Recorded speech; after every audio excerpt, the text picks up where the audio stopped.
The fall of an empire that thought it was eternal. They used to say Rome would never fall. Its roads stretched like veins across continents. Its armies marched like thunder. Its emperors spoke as if they were gods. And for centuries, the world believed it. But empires don't collapse in a day. They rot, slowly, silently, from the inside. It begins not with fire, but with comfort. Rome had grown too powerful, too rich, too certain of itself. Gold flooded its cities, but something else quietly disappeared. Discipline. The same soldiers who once conquered the world were now more loyal to money than to Rome. Generals bought their loyalty. Emperors bribed them to stay alive. Power was no longer earned. It was purchased. And when power is bought, it is always unstable. In the grand palaces, emperors lived in fear. Not of enemies outside the walls, but of the men standing beside them. Assassination became almost routine. A whisper in the dark, a poisoned cup, a blade in the night. Some emperors ruled for years, others for weeks. None truly ruled without fear. One emperor was killed by his own guards. Another was sold, literally, auctioned off, to the highest bidder. Imagine that. The most powerful position in the world.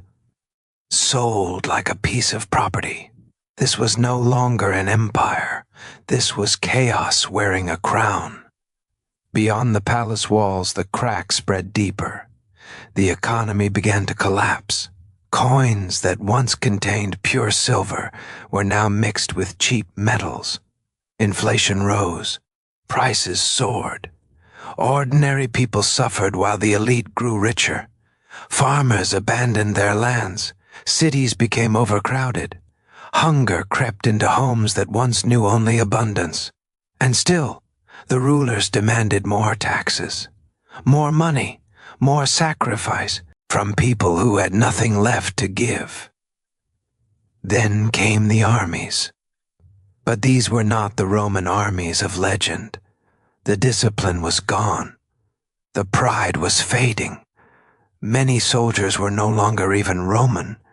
They were hired outsiders, mercenaries fighting for pay, not for loyalty. Would they defend Rome, or would they abandon it when a better offer came? Rome no longer knew the answer.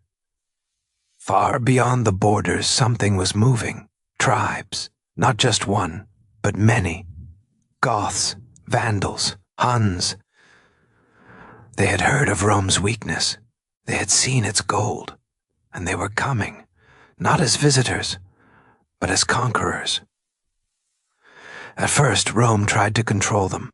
Then it tried to negotiate. Finally, it feared them. One of the darkest moments came when Rome allowed thousands of Goths to enter its territory, promising them safety. But promises were broken. The Goths were starved, abused, and betrayed. And betrayal creates monsters. What followed was not just rebellion, it was revenge. At the Battle of Adrianople, the Roman army was crushed. An emperor himself fell on the battlefield. For the first time in centuries, Rome was not invincible. It was vulnerable. And the world saw it. From that moment, the fall was inevitable. Rome was no longer feared. It was hunted. Years passed. The empire split into two halves, east and west. The eastern half survived, stronger, more stable. But the Western Empire, the heart of ancient Rome, was dying. Its leaders were weak. Its economy was broken. Its army was unreliable. And its enemies were at the gates. Then came the unthinkable. The city of Rome, the eternal city, was attacked, sacked, looted, For the first time in nearly 800 years, people screamed as homes burned. Wealth accumulated over centuries vanished in days. Statues were destroyed. Temples desecrated. The symbol of power reduced to ashes. And yet, even then, Rome did not fully understand.